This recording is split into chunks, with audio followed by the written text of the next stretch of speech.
Je vous souhaite la bienvenue à votre test d'embauche. Tous les candidats sont priés de rester à proximité des portes d'entrée avant le début du test. Qu'est-ce que c'est que ce bordel encore?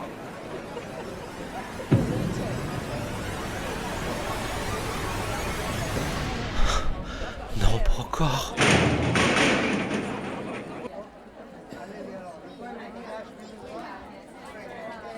Écoutez-moi! Écoutez-moi! Oh! Écoutez-moi! Je suis là! Oh! Écoutez avec la plus grande attention ce que je vais vous dire. C'est pas juste un test d'embauche classique. Si vous répondez mal à leurs questions, ils vont vous tuer! Il est chaud, non? Excusez-moi, qu'est-ce que vous nous racontez là? Vous êtes en train de nous dire que si on échoue au test d'embauche, on va mourir, c'est ça? Exactement! Je vous garantis que c'est pas des blagues! Si vous échouez à ce test d'embauche, alors vous mourrez! Ils ont planqué des armes un peu partout pour vous tuer! Regardez la poupée qui se trouve là-bas! C'est elle qui va vous faire passer votre entretien!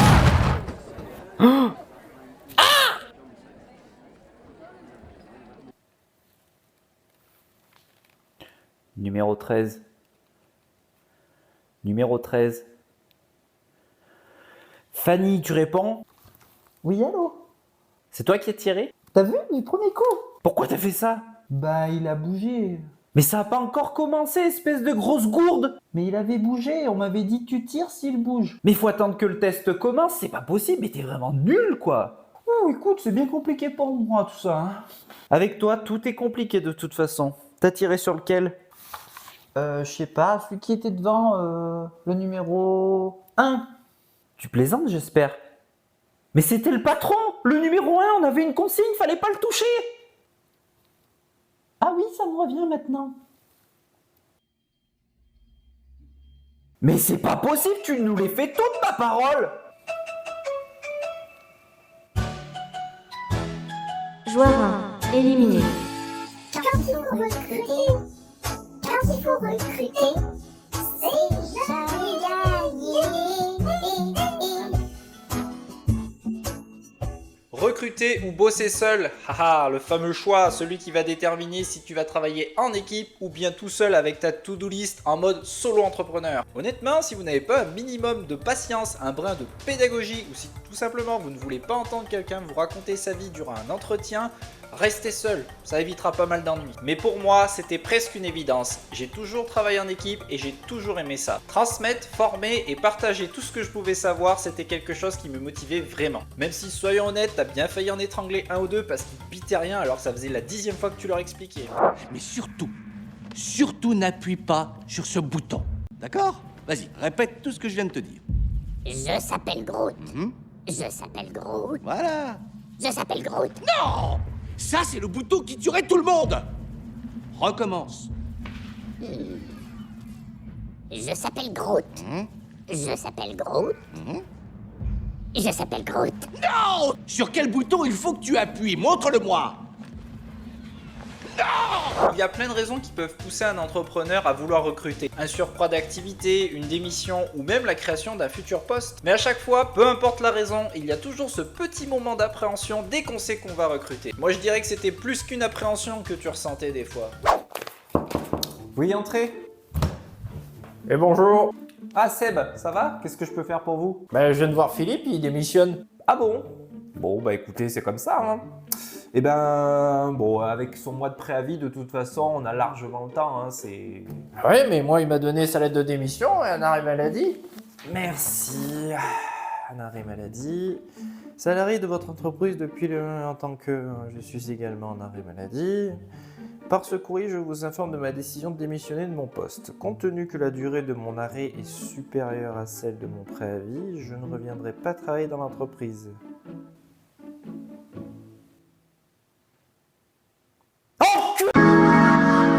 Ça Ça arrive bien plus souvent qu'on ne veut le croire. Et après, on s'étonne que les patrons, ils ont des poches sous les yeux qui font 3 étages. Stop! Attends, je te vois venir, toi. On va mettre les choses au clair tout de suite avant que tu viennes semer ta zizanie et que les claviers s'enflamment. Ce que je raconte ici, c'est mon expérience personnelle en tant qu'employeur. Cette vidéo n'est certainement pas là pour se défouler et dire que tous les patrons sont des anges et que les salariés sont tous des démons ou inversement. Pour une fois qu'on pouvait se marrer, recruter, c'est toujours un moment d'incertitude. On ne sait jamais comment ça va se passer. Est-ce que je vais recevoir des CV? Est-ce que je vais faire le bon choix? Et si je ne le fais pas, comment ça va se passer? Et il ne faut surtout pas oublier un truc, à partir du moment où tu recrutes, tu deviens employeur. Et avec ça, les responsabilités qui vont avec. Donc il ne faut pas se précipiter, il faut prendre le temps de bien réfléchir, d'anticiper et de se poser les bonnes questions. Parce que sinon, c'est là que les vraies galères commencent.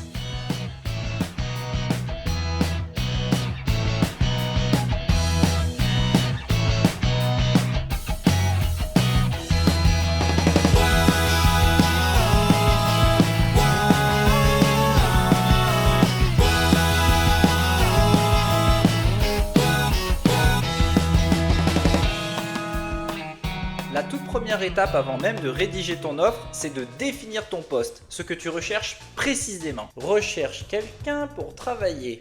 Point. C'est un peu vague comme définition de poste, tu crois pas? Et oui, parce que définir ton poste dès le départ te permettra de mieux cibler les bons candidats et surtout d'écarter ceux qui n'ont rien à voir avec ce que vous recherchez. Par exemple, si le poste implique de se lever tôt le matin, ça peut être bien de le stipuler dès le départ. Ça permettra d'écarter les candidats qui, pour des raisons personnelles, ne peuvent pas assurer ce type d'horaire. Tout à fait! Tu vois, quand tu veux, tu peux être utile. Ça m'étonne de toi d'ailleurs. Je me demande comment t'as fait pour trouver cet exemple. Devine. J'ai compris. Vous imaginez, vous? C'est comme si vous vouliez demain développer votre boîte à l'international et que là, vous tombez sur le gars, il vous fait un super entretien et toi t'es tellement emballé que t'en as oublié de poser la question essentielle, la question qui aurait pu te permettre de savoir si vraiment le type était fait pour ce job. The recruitment is very important parce que target hiring it's c'est training c'est ouais pareil, follow up c'est comme sur les cartons, c'est en haut. Et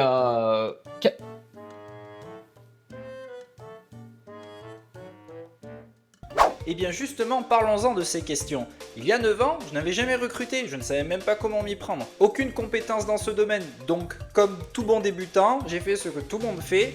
Je suis bien évidemment allé sur internet et j'ai donc posé la question, quelle question poser lors d'un entretien d'embauche? Petit conseil utile quand même, si vous êtes patron, pensez à rajouter employeur dans toutes vos recherches, sinon Google vous prend pour un candidat et vous donne des résultats qu'un candidat ou salarié pourrait avoir besoin.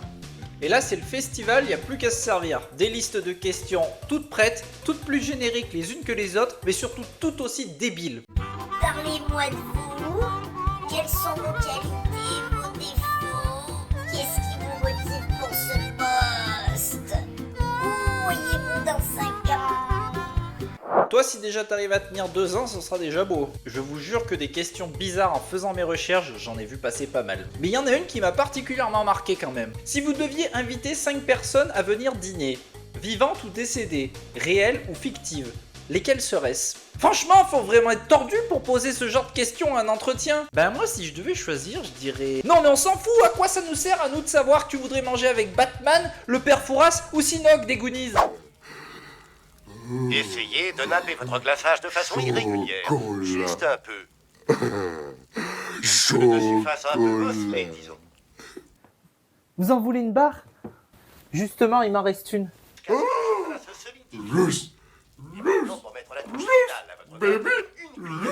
Je vais vous le jeter, d'accord? Vous passez au tamis. Secouez bien votre tamis. T'es juste jaloux parce que tu sais très bien que je t'aurais jamais choisi. Alors oui, des questions, tu vas en trouver, c'est pas ça le problème. Le vrai truc surtout, c'est de comprendre les réponses et de savoir les interpréter. Et c'est là que moi, clairement, j'ai fait pas mal d'erreurs. Vous êtes ici pour un poste de garde d'enfants à domicile. Oui, j'adore les enfants. Oui, d'accord, mais enfin, moi, je ne vois aucune expérience dans ce domaine-là sur votre CV. Vous avez déjà travaillé avec des enfants? Non, mais j'adore les enfants. Ok. Dernière question. Si vous deviez inviter à dîner 5 personnes, réelles ou fictives, vivantes ou décédées, lesquelles seraient-ce?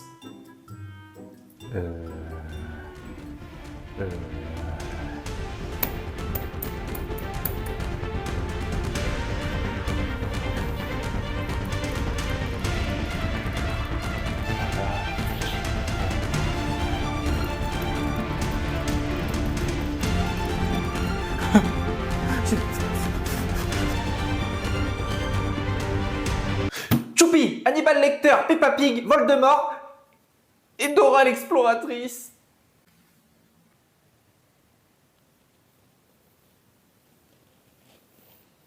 Félicitations, vous avez le job.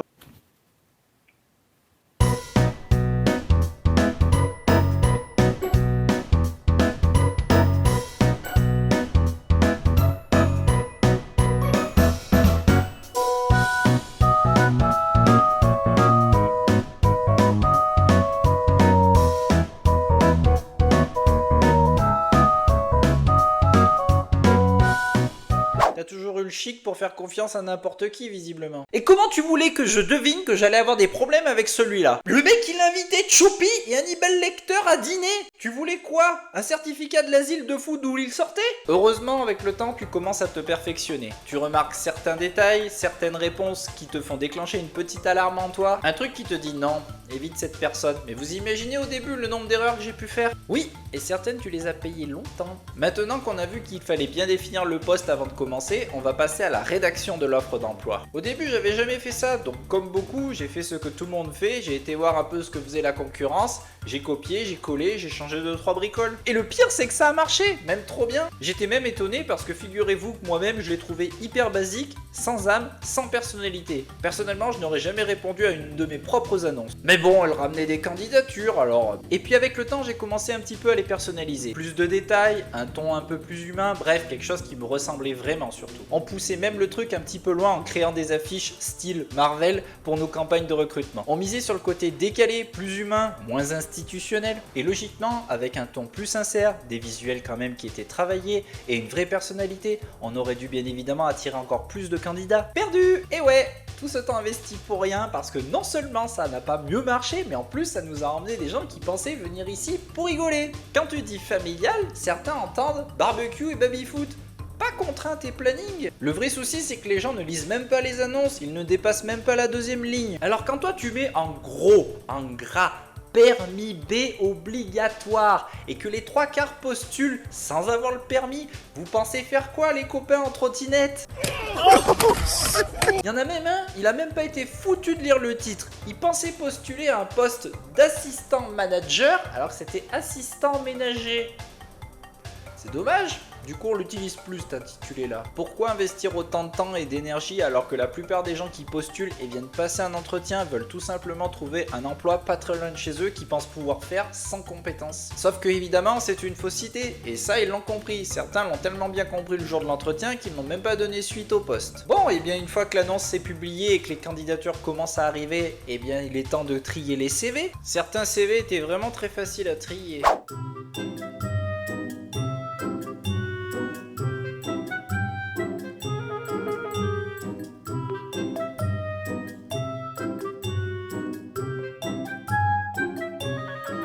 Il est vrai qu'un CV un peu pauvre n'attire peut-être pas l'œil, mais un petit message à tous ceux qui veulent donner du peps à leur CV. Calmez-vous avec les couleurs. Parce qu'au moment où on imprime vos CV, on vide la moitié de nos cartouches rien que pour vos œuvres d'art.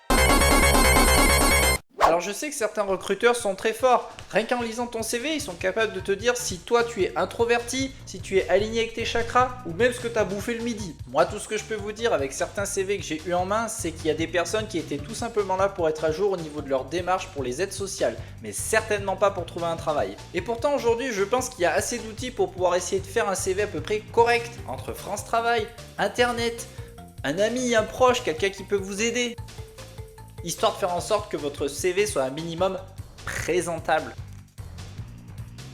Eh bien, on dirait qu'on va attaquer une phase riche en émotions et en rebondissements, les entretiens d'embauche. Ouhou, là ça devient sérieux. On a tellement de dossiers que si on avait voulu tout raconter, la vidéo durerait sûrement 6 heures. Oui, je pense qu'on aurait même pu faire une trilogie. Mais avant de commencer, une petite pensée à tous les candidats qui n'ont malheureusement jamais de réponse à leur candidature. C'est vrai qu'en tant qu'employeur, le minimum, que ce soit positif ou négatif, ce serait de répondre. Un mail, un SMS, un appel, ça ne coûte rien. Qu'est-ce qui t'arrive toi encore ? Tu as tout à fait raison. Bah oui, c'est normal. Ah oui, et tu trouves ça normal aussi, toi, que quand tu bloques des créneaux horaires, que tu prépares des entretiens, que tu bloques des rendez-vous, que tu notes tout sur ton bloc-notes, que la moitié des gens ne se pointent même pas au rendez-vous? Pas un message, pas un appel, rien, comme si toi tu étais un distributeur de temps libre. Et après, quand tu tentes de les recontacter, ils ont mystérieusement disparu. Et ceux qui te répondent, ils te répondent: ah ben désolé, entre-temps j'ai trouvé un job. Ouais, bah c'est cool, envoie une notification, un mail, un SMS, un pigeon, n'importe quoi, mais dis-le bordel. Oui bon, écoute, ils ont peut-être pas eu le temps de prévenir. Et ben nous non plus, on n'a pas le temps de répondre à tout le monde, un partout. Oui d'accord, bon on va avancer un peu quand même. Alors l'entretien d'embauche, côté employeur, ce n'est pas juste pour discuter du temps qu'il fait. C'est le moment où tu vérifies si la personne en face de toi va bien correspondre au poste que tu as proposé. Même si le CV est propre et bien présenté, tu dois t'assurer que la personne a bien les qualités et les compétences requises pour le poste. Et pour ça on s'appuie généralement sur 3 piliers. Le savoir, ce qu'il sait. Le savoir-faire, ce qu'il sait faire. Le savoir-être. Le comportement, ce qu'il dégage. Pour ça, parfois, t'as même pas besoin d'un entretien. Un coup de fil suffit. Ça se sent dès les premières minutes, le savoir-être.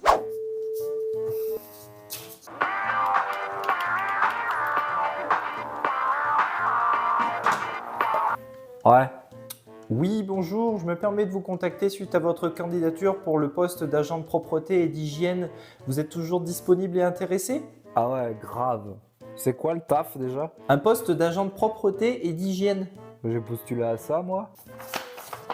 Ben visiblement oui, parce que j'ai votre CV sous les yeux, vous êtes bien monsieur Migo Erwan. Ah ouais, mais j'ai tellement envoyé de CV partout, je sais pas à quoi j'ai postulé quoi. Ouais, en fait là je suis en pleine partie, c'est la galère. Je peux vous rappeler plus tard si vous le souhaitez. Ouais, en fait ce serait trop cool mec. Très bien, dites-moi, vous serez disponible vers quelle heure? Ouais, on fait ça, bisous, ciao.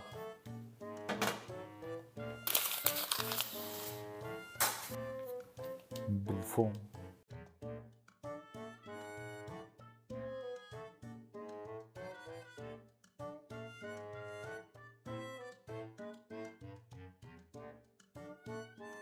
On va pas se mentir, vous aurez beau être le meilleur technicien, le meilleur ingénieur au monde, si vous n'avez pas un minimum de savoir-être, c'est mort. Personne ne vous donnera votre chance et c'est bien dommage, mais un recruteur fait forcément un peu confiance à son instinct. Et si le feeling ne passe pas, et parfois même dès les premières secondes, ça n'ira pas plus loin. Un conseil, ne négligez rien.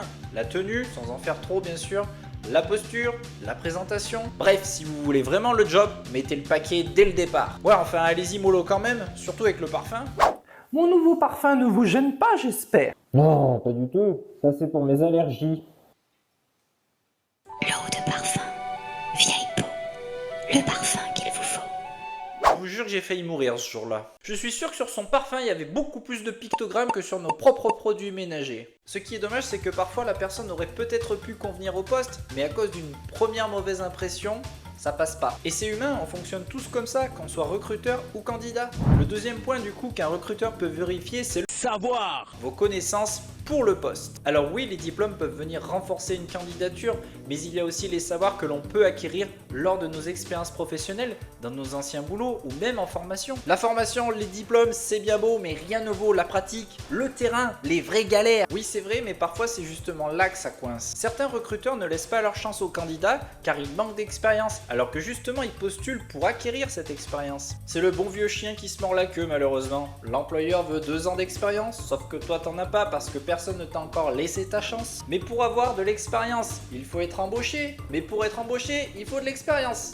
Toc toc. Oui, c'est malheureusement ça. Mais attention quand même à ce que vous dites en entretien. Tout ne fait pas office d'expérience ou de formation, même si pour vous ça en a l'air. Ouais, ça éviterait de sortir des conneries du genre. Alors j'ai bien compris que vous aimiez beaucoup les enfants, que vous vouliez en faire votre métier. Je vois sur votre CV vous marquez formation en cours. Vous suivez quelle formation? En fait, je regarde Super Nanny à la télé. J'adore. Je ferai comme elle, je pense. Je vois.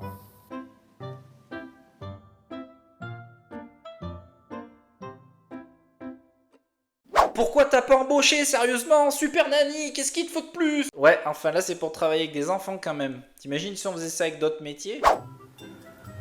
Vous êtes sûr, docteur, d'avoir déjà pratiqué cette opération? Mais bien sûr.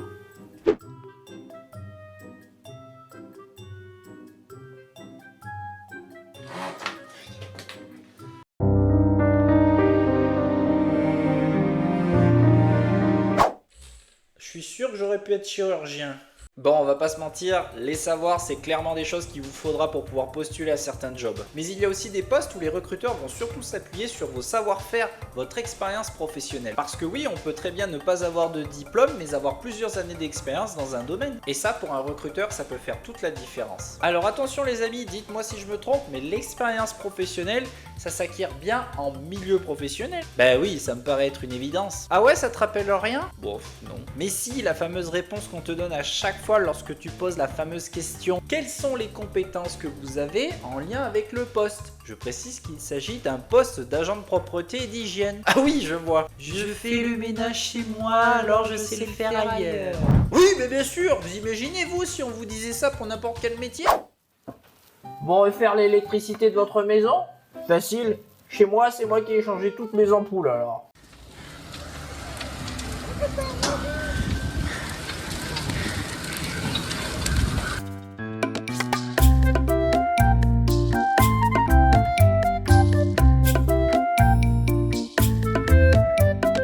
Alors oui, effectivement, vous ne pouvez pas vous vendre avec juste votre expérience personnelle. Ça peut aider, mais ça fera pas tout. Voilà, donc maintenant vous savez que quand vous passerez un entretien, le recruteur va donc vérifier les savoirs, les savoir-faire, les savoir-être. Bon, et bien on dirait qu'on a fait le tour. Où tu vas toi? Et la dernière étape, la plus importante, celle après avoir survécu à toutes les autres. Non, tu savais très bien qu'on allait en finir là.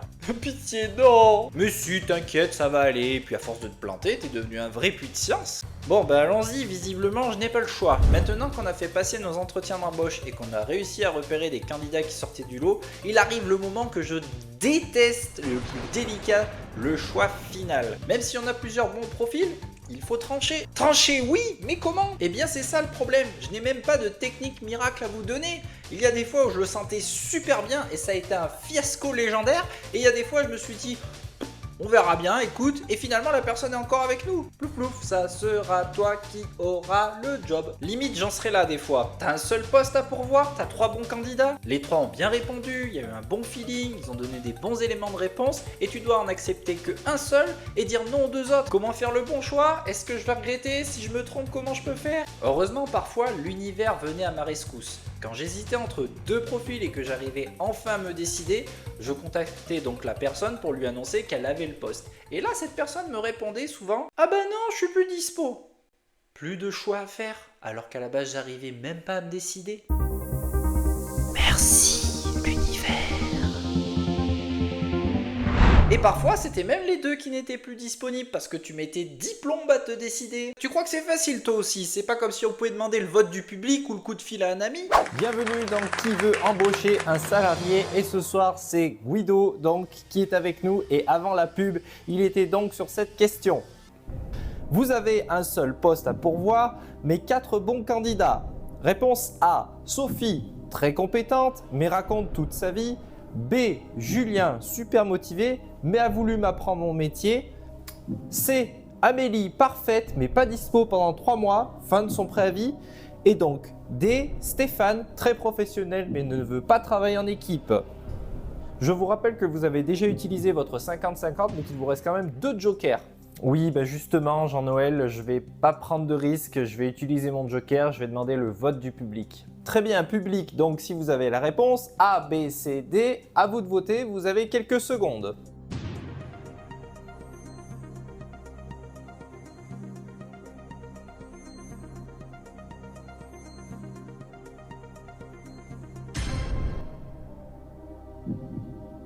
Ah, bon, bah écoutez, le public a l'air très partagé et on n'est pas plus avancé, hein. Non mais, c'est quoi ce public de merde sans déconner? Mais vous le faites exprès ou quoi? J'avoue, c'est bien la première fois que ça nous arrive dans notre émission. Et étrangement, ça tombe sur vous. Bah oui, comme par hasard. Bon, bah écoutez, je vais pas y aller par 4 fromages. Je vais utiliser mon dernier joker, le coup de fil à un ami. Et on appelle qui? Étant donné que je n'ai pas beaucoup d'amis, bah écoutez, je vais appeler notre chère secrétaire Fanny. Je pense qu'elle sera tranchée. Très bien, et bah écoutez, je l'espère pour vous en tout cas.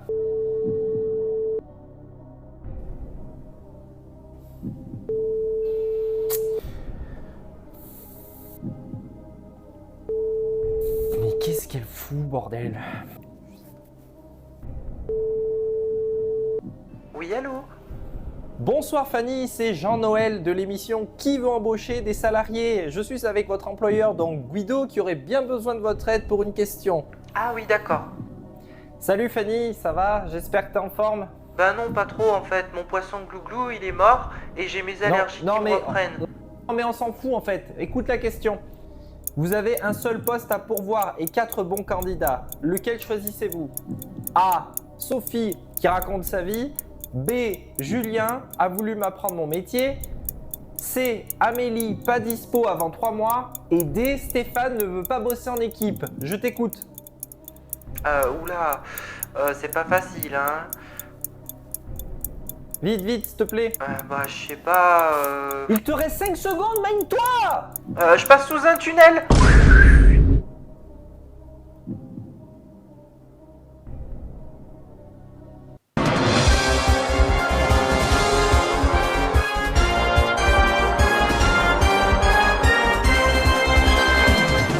Bon, inutile de vous faire un dessin, vous l'aurez compris, le choix final vous appartient. Avec vos critères, votre ressenti et parfois un petit coup de bol. Faire appel à un cabinet de recrutement, ça peut vous aider, mais là encore j'ai un doute. Parce que justement, dans mon ancien boulot, les employeurs passaient justement par un cabinet externe pour leur recrutement.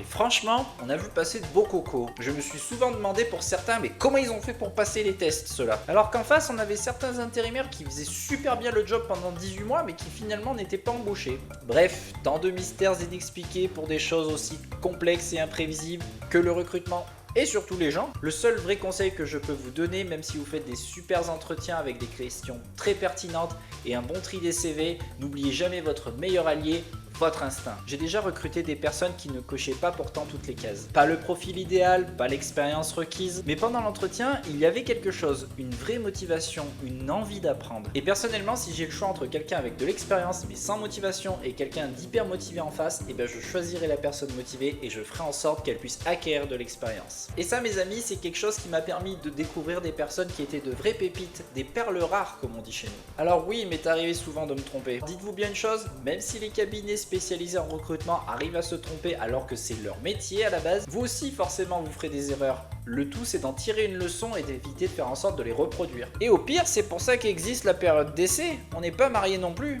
Cette vidéo m'a donné 2 idées de nouveaux projets pour cette chaîne en mini format que je vous proposerai très prochainement. Voilà, j'espère que cette vidéo vous a plu, pensez au petit pouce bleu et à vous abonner si vous ne l'avez pas déjà fait. Moi je vous dis à très vite pour de nouvelles aventures.